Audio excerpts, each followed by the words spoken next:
First of all, thank you to the Images Group for having us, and thank you everyone for joining in. My name is Gaurav Juneja. I lead digitization for Google in India. What that means is that we work with customers across omnichannel businesses and help them set up seamless journeys, for their end customers. I am accompanied with Shubha, with my colleague Shubha. She runs YouTube, and the idea is that how can we bring the entire power of Google, to help you run the best omnichannel businesses today. We'll talk about two things here. One, maybe spend a couple of minutes on why omnichannel. While we are all convinced that omni is the way to go, it is the way your customers are shopping, it is the way you can be more profitable. But maybe spend a couple of minutes there, and more importantly, we'll talk about how do you use Google and the power of Google across its surfaces to leverage or provide the best omnichannel experience to your end customers. So, we'll jump to that. So why omnichannel? What we are seeing today is that whether the customer shops online or offline, 9 out of 10 journeys today are starting online. So that's one, where you've got to leverage the power of Google. But more importantly, that purchase process today has become extremely non-linear. That it's not awareness, interest, consideration, purchase. The process of research to purchase, that journey today is non-linear. The middle part is messy. The customers starting online, going to a store, in the store checking online, and then eventually deciding where to buy. So how do you map that journey and put yourself in the best possible position? We need to keep that in mind. And finally, what we're seeing is that 78%, for all of you who run offline stores, even there, almost 80% of the customers, they know what they're looking to buy, what they are going to buy at the store. And if you can help them make up their mind or give them that information before they're at the store, you'll do a good job, for yourself and increase chances of conversion. What we're also seeing is that this is not just an urban phenomenon. 3 out of 5 customers, which are joining the online bandwagon, they are coming from tier 2, tier 3 cities. And if you look at, some of the data here, the use of online touchpoints, for metro, we're seeing 96%. But even when you go to non-metro, we're seeing that almost 92% of the customers are using online touchpoints. So it's important to understand that your customers starting that journey online, they want to know what they want to buy before they land up at the store. And it's a phenomenon which is happening everywhere, metros and non-metros. So how do you use that? So when you start thinking omni-channel, you've got to break it down into 3 parts. Number one, what is that customer doing exactly? And we'd like to share some insights with you. Number 2, what that omni journey looks like, right? And how is that playing out on Google?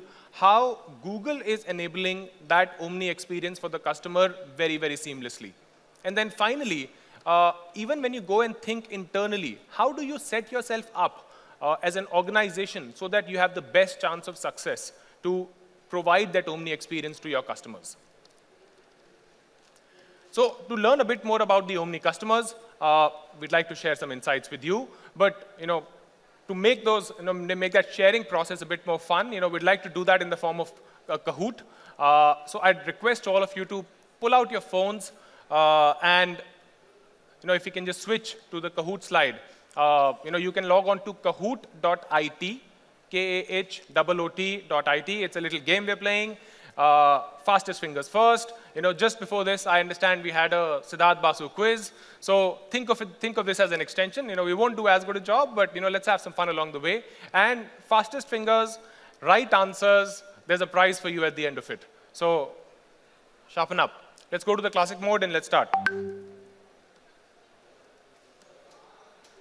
Right, so we'll have a game pin here. If you can go to kahoot.it, you'll see a game pin, 5947322, and you'll be in the game. Enter your name, have some fun with the names. Let's see how creative you can get. And again, as I said, fastest fingers first, there's a prize at the end. All right, we've got a few names coming in. I have a namesake here, Gaurav. We have Dairy of Bajpai, all right, nice.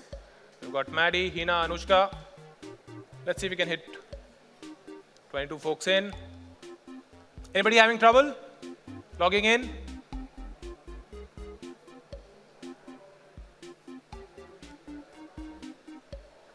Let's give it a few more seconds. We'll have a few folks in, and then let's have some fun with this.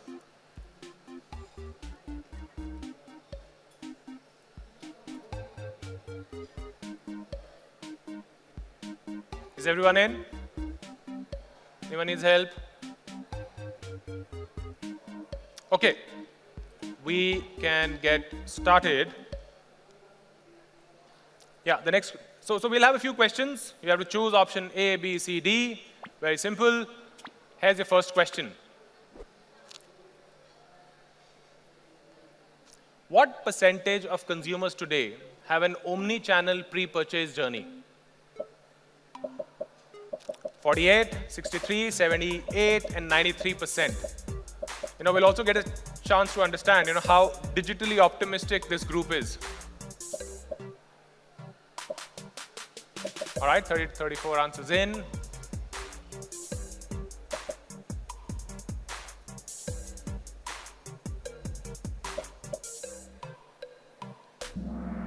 Super. So 12 folks got it right, 93%. 93% of the customers today have a omni-channel pre-purchase journey. That is also the highest number. We also have 63, but so you can see that the customer's already gone omni-channel. We need our audience to go a bit more omni. Next one. The next one, please. And very appropriately, Omni ki Jai is winning. The second person is Zen. Let's go to the next one, yeah. I like the names here. Garfield is one of my favorite characters. Who's Garfield here? Okay, next one. Question number 2. How many consumers buy a product within a day of research? Are those purchase cycles becoming shorter, longer? What's happening? 32, 44, 58, 71.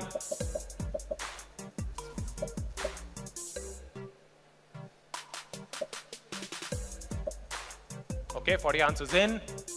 I think we've got an audience which is quick on the trigger. Great.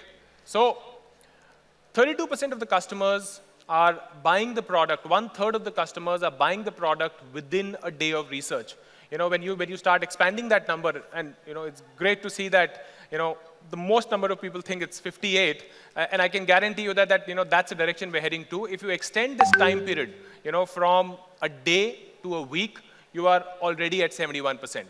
What does that mean?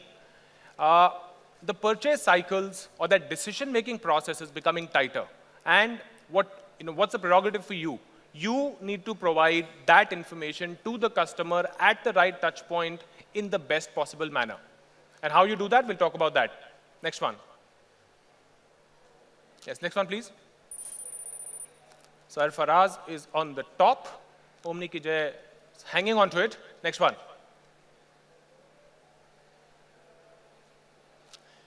What percentage of consumers confirm if a product is in stock, before they go to buy it? What we said earlier, that are the customers checking if the article is there? Is it available in the store? And how easy are you making it for them to figure this out? 20, 40, 60, 80.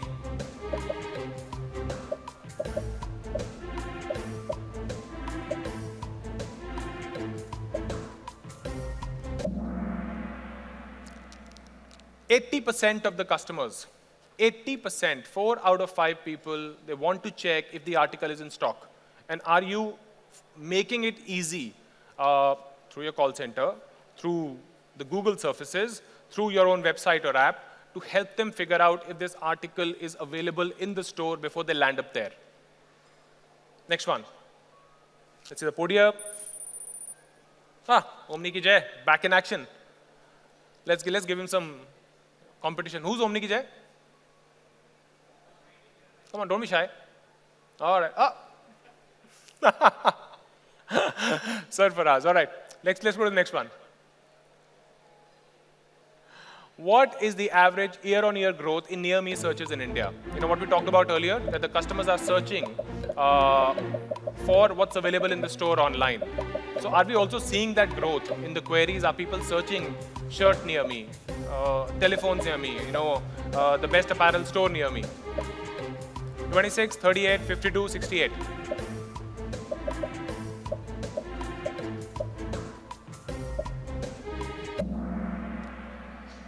68%. I love that this audience is so digitally optimistic. We'll get to 68, I promise you. But at the moment, we're at 52. 52%, that's the year-on-year growth that we're seeing when the customers are looking for near me. All right, Jay on fire, Basant on top. Next one. What percentage of offline buyers engage with the official brand website or the app? So again, these are offline buyers, but they're interacting with your brand website or the app. 12, 22, 40, 58%.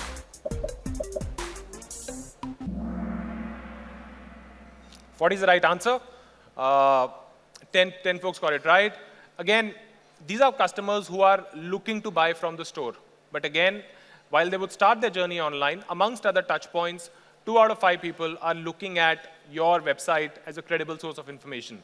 So are you providing that information to them, offline information to them on your website? Or are you just thinking, let me just provide them what my online catalog is? Next one.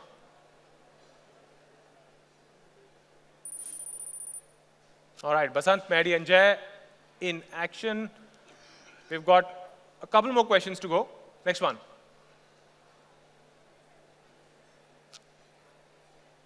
How many searches for electronics and apparel are happening on Google? So all this conversation that we're having, people are buying online or people are searching online, what does that count like? How big is that intent that we're seeing on Google? 40 and 30 million, 400 and 300 million, 4 billion and 3 billion. These are annual queries. 40 and 30 billion. What do you think it looks like?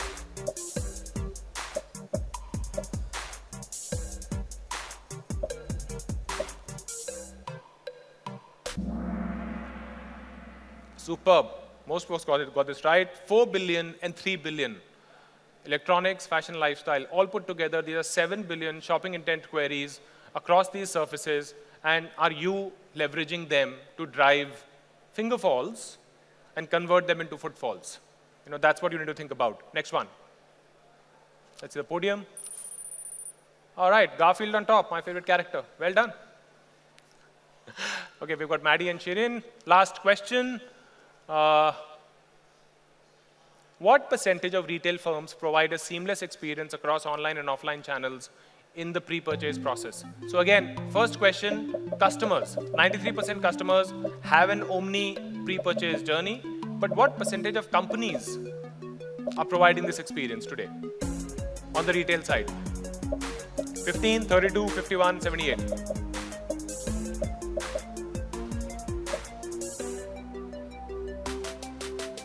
40 answers in, 41. 15%. We're doing a little better than 15%. The right answer is 32. But remember that the gap of 93 to 32, that is where competitive advantage for your business is sitting, right? Because that's the gap which the customer is seeing. And if you are not there, right, and if you are providing that pre-purchase journey, you're doing a good job and you've got a better chance of catching these customers. Here's the podium. On number 3, we have Nikul. Oh, that's a new entrant. We've got D, again a new entrant. And finally, Jay. What? It's all new, is it? Amazing. You came from behind and you won it. So we have a small prize for you. If you can please hand it over to him. A round of applause for the gentleman. Great. Can we go back to the presentation, please?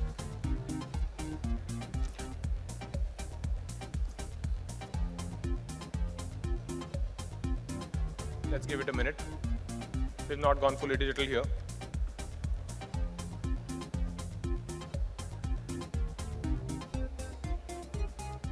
How much time? Fuck. So, what's the summary here? The 93% customers have gone online. 32% customers or retail firms are offering that hybrid experience. That's where the competitive advantage is. What are the takeaways here? One, the customers are relying heavily on hybrid channels, from research to purchase. The buyers are engaging with the brand or the website, whether they want to buy online or offline. And then finally, search continues to be one of the largest platforms, where the customer is coming in with the right intent and to look for information. Now, while we are seeing that the customer is looking at an omni-channel journey, how is Google helping the customer navigate through that without getting confused? How do we do that in a seamless manner and help them customer land at the store or on your website or on an aggregator in the simplest possible way? We'll just sort of show that here. What happened? All right, cool. So we do that through the funnel, awareness to purchase. What we'll do is we'll look at a few queries just to help you understand how that experience is playing out today. What you see on the screen today is a query for smart TV. It's a generic query, buy smart TV. These are the first 3 folds of the first page of the search screen. And what does it look like today? You're seeing a lot of blue pills. Those blue pills are the path that the customer gets to buy online. So it's either a website or the app. And what you see is the green pill is the path where the customer lands, or could potentially land to your store. So again, the customers asked for a channel agnostic query, and we've given them on the first page online and offline path.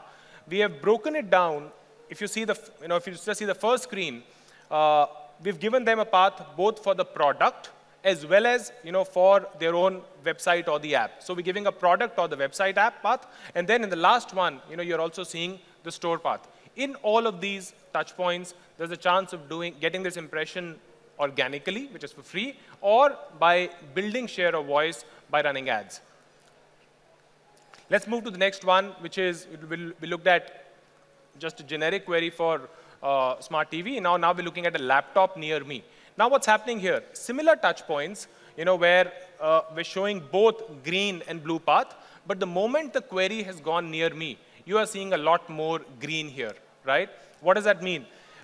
In the first screen, we're showing store extensions. So you are immediately getting a chance to interact with the store.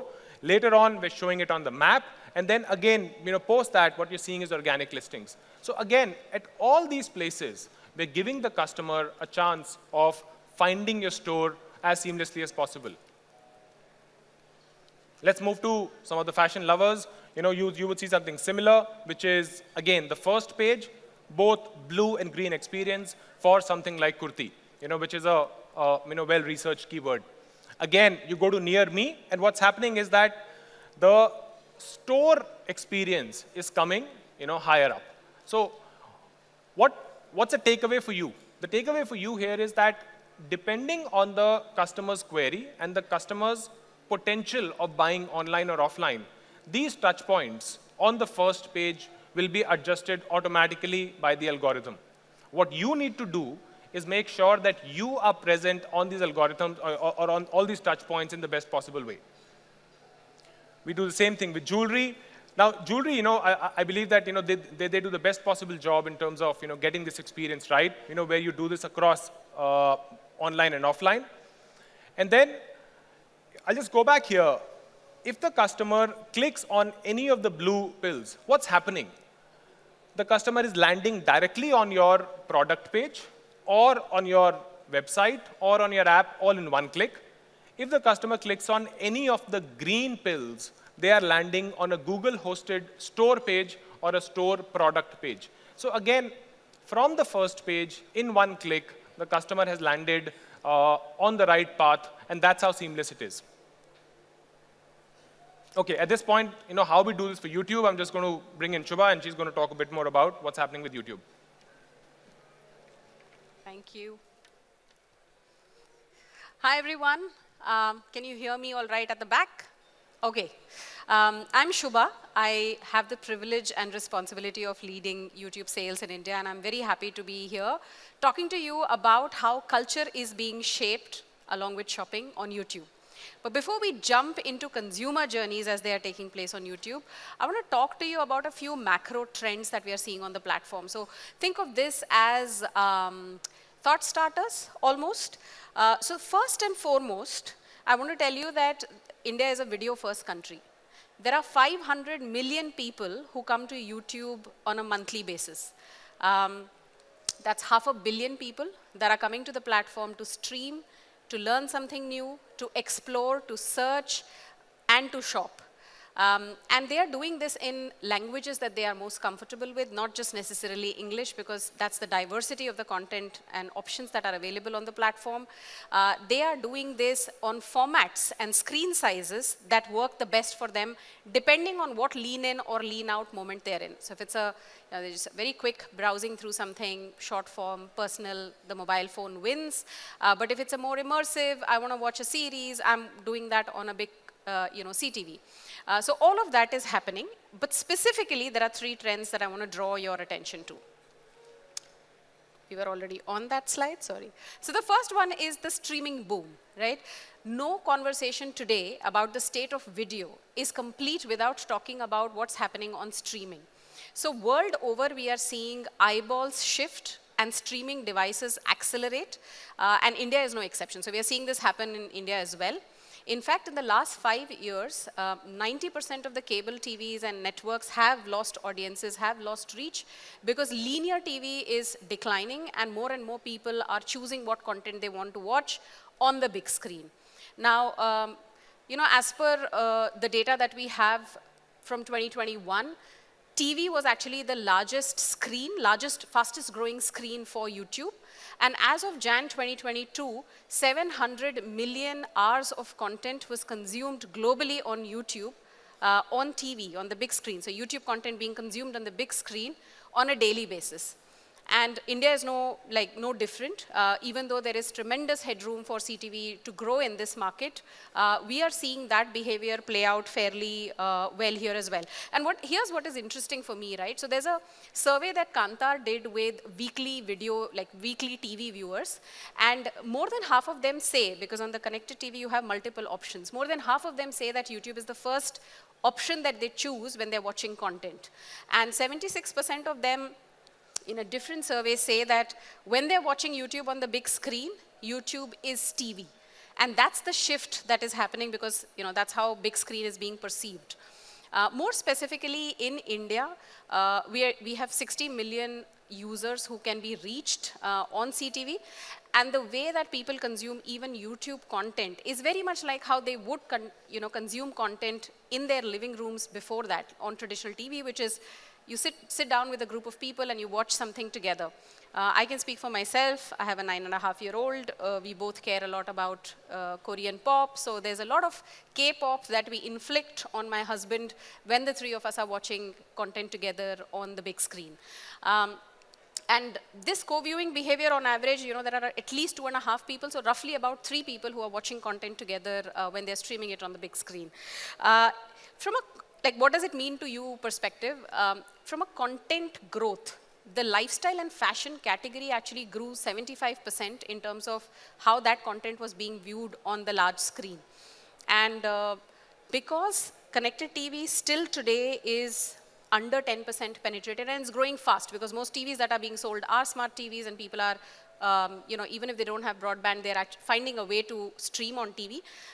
These are premium households. So if you are wanting to talk to reach customers who have the discretionary spending power, then this should be in some way a part of your communication plan. The other thing is at the other end of the spectrum. So we covered the big screen. The other end of the spectrum is actually shorts. So this is a format that has caught everybody's attention. And there's a lot of crossover that is happening between the big screen and the small screen, or the short format, or the snacky version of the format. And the way that this is being used is that people are discovering what they want to watch on the short form content and then going back to the long form content to watch that.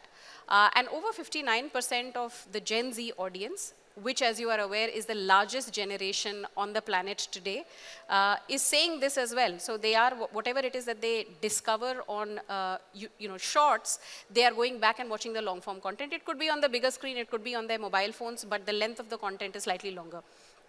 And just as shorts is shorts, the large format of CTV also makes people want to watch longer content, and on average, they spend more time watching that kind of content as well. Creators are being extremely innovative on the platform. So because they are using short form content, they are making, I think this has opened the world up to very new and differentiated forms of content creation. And these are raking up views, right? So there are 30 billion views of shorts being delivered by about 1.5 billion logged in viewers. So this is extremely fast growing as a format. The third trend that is happening is obviously the viewer shift to shopping. This was, of course, accelerated, as you know, by the pandemic. So during the pandemic time, the world clocked about close to $5 trillion in e-commerce sales. This became sort of like a habit. A lot of people who had never experienced e-commerce sort of joined that bandwagon. And a big part, now that the world has opened up, a big part of this is being aided by social commerce. And I know a lot of people don't associate YouTube with shopping, but if you really think about it, shopping experiences have been there on YouTube for the longest time. Whether it is unboxing videos, product drops, product reviews, all of that has been happening on YouTube for a really long time. And 85% of people who are viewers of these types of content say that they were influenced to buy something and they went and bought something after watching content on YouTube. Now, why would that happen, right? There are three parts to this whole puzzle. The first one is the trust that creators inspire. So on a platform like YouTube, when creators are talking about a specific product, and I think this is also YouTube's unique currency, because much before there were influencers, there were YouTubers, and they were not relying on brands to tell them what to talk about. They made content that they were passionate about. They got a user base who connected with them, and they were making money from the ad sharing model that YouTube has as a platform. So they feel like they owe something to their creator base, their subscriber base, and what they say has to be said with a lot of responsibility. So they are saying something, and they have a very, very loyal user base who's open to listening to them. Why? Because these creators, unlike celebrities, for example, look like people like you and me. So the relatability is high. I'm going to trust what you're going to put out there. And so that you see that playing out quite a bit. Now, as a brand or a retailer, the way that this helps you is that you can you get the reach, and you get somebody to actually explain and talk about the product the way it should be talked about, in a way that it can't be maybe compressed into a 30-second ad or a 15-second ad. Somebody needs to explain your product, explain the USP, and that is something that we see happen quite a bit. If there are 85% people who say they bought something, 87% people are actually saying that they trust the information, or they find high quality information on YouTube. So this goes beyond just what the creators are saying, right? Brands are also putting a lot of content out there, talking about how their product should be used, what purpose it serves, how it is differentiated, where to buy it, if there is any sale that is happening. And so people end up finding a lot of quality, high quality information when they are browsing on YouTube as well. Okay. And there has to be some amount of inspiration in shopping, right? There's so much to choose from. There is so much clutter. There are a lot of people who find the information that they find on YouTube to be inspiring, and inspiring enough for them to take a decision or build brand loyalty going above and beyond awareness. And I feel like through all these journeys, what is actually happening is that your purchase funnel, and I think Gaurav alluded to that as well, is getting shortened. Because earlier, the platform was already known for the discovery, its ability to discover content, products, its ability to drive consideration for those products. But what we've done is now added a lot of commerce-like features on the platform. So, you can, in some markets, this is available that you find a product, you can actually buy it within the YouTube interface, or you can actually go to the retailer website and apps. Now, how does this solve for a brand or a retailer? There are certain things that you do very, very well, but this upper funnel bit of driving product discovery, of driving consideration, is uniquely a YouTube strength. And so in a manner of speaking, that entire funnel of top to bottom, if you leverage the platform really well, it's possible to do that now and talk to the customer, influence them, and drive through to the purchase.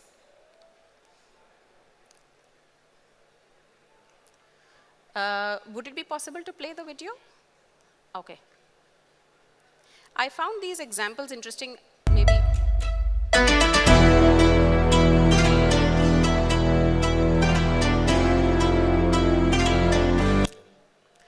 This is one example. I'm trying to play the second one. Can you help me?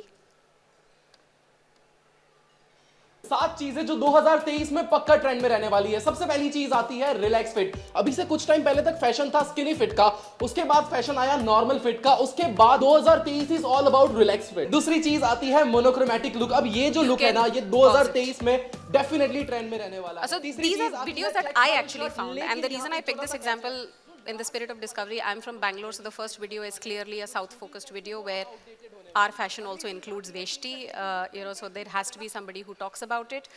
The second one is more, somebody talking about the trends that are going to impact fashion, and these things matter, right? The language being used, the product being shown, these things are what people are consuming on a daily basis, and this is specifically a shorts behavior. If we could move on to the next slide, please.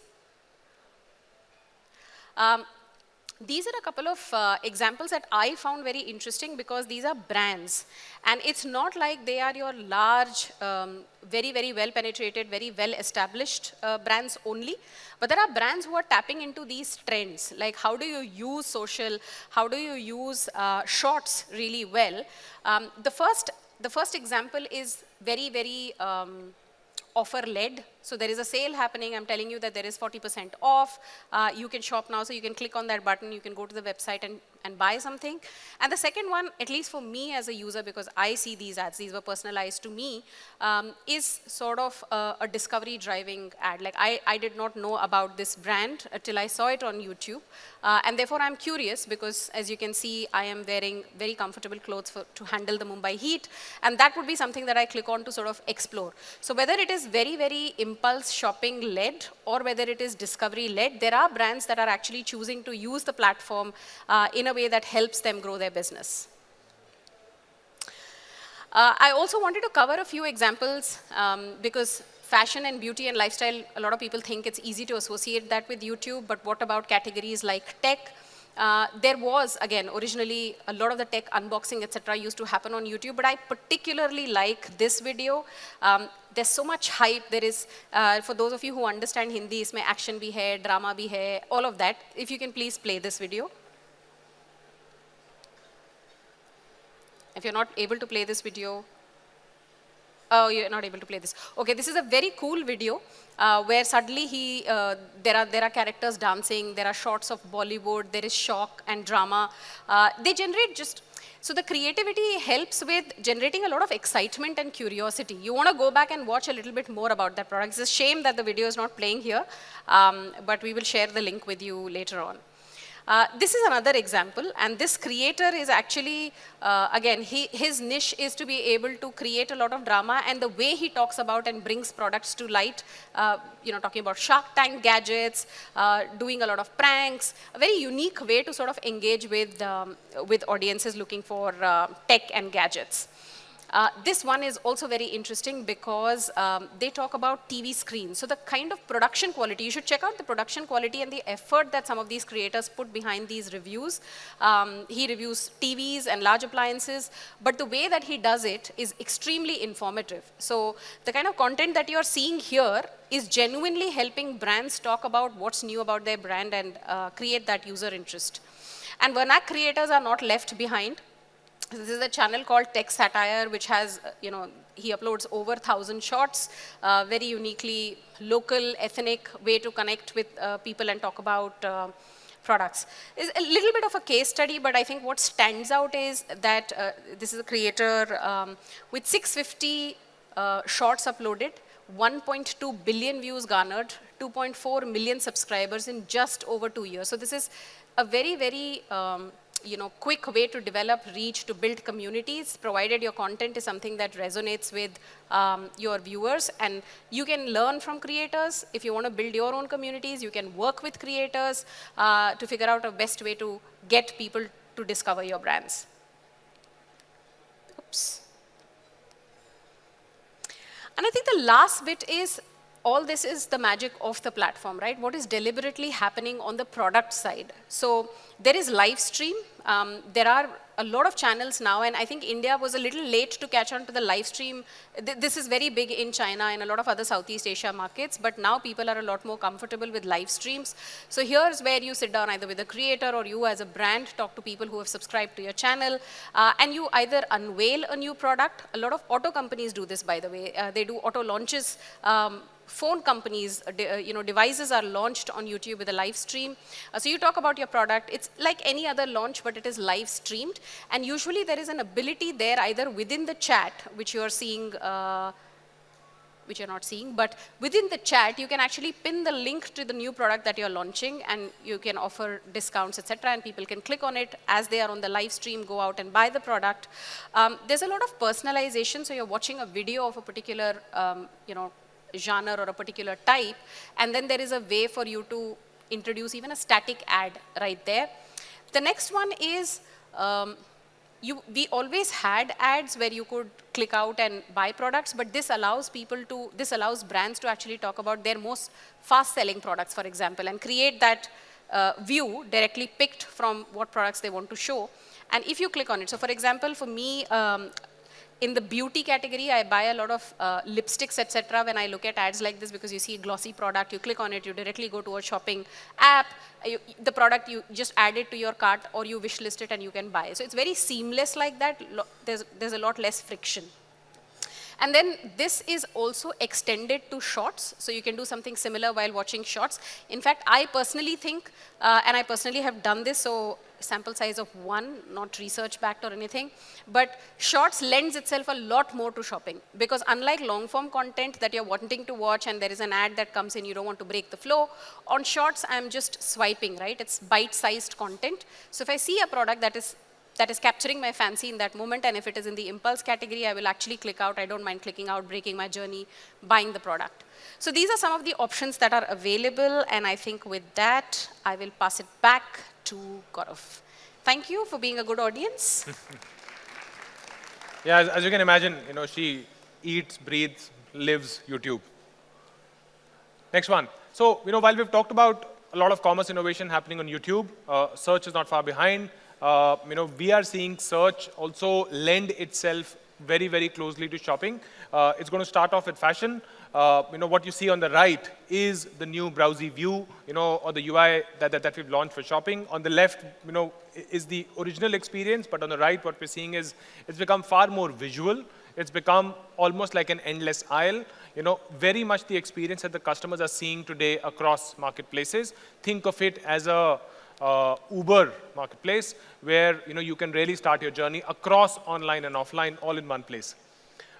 Similar thing here, larger images, image-led organic results. So even when it shows Flipkart.com or Myntra or avbirla.com, it's essentially, along with that, it's also showing you images right there, to enable you to click a bit more.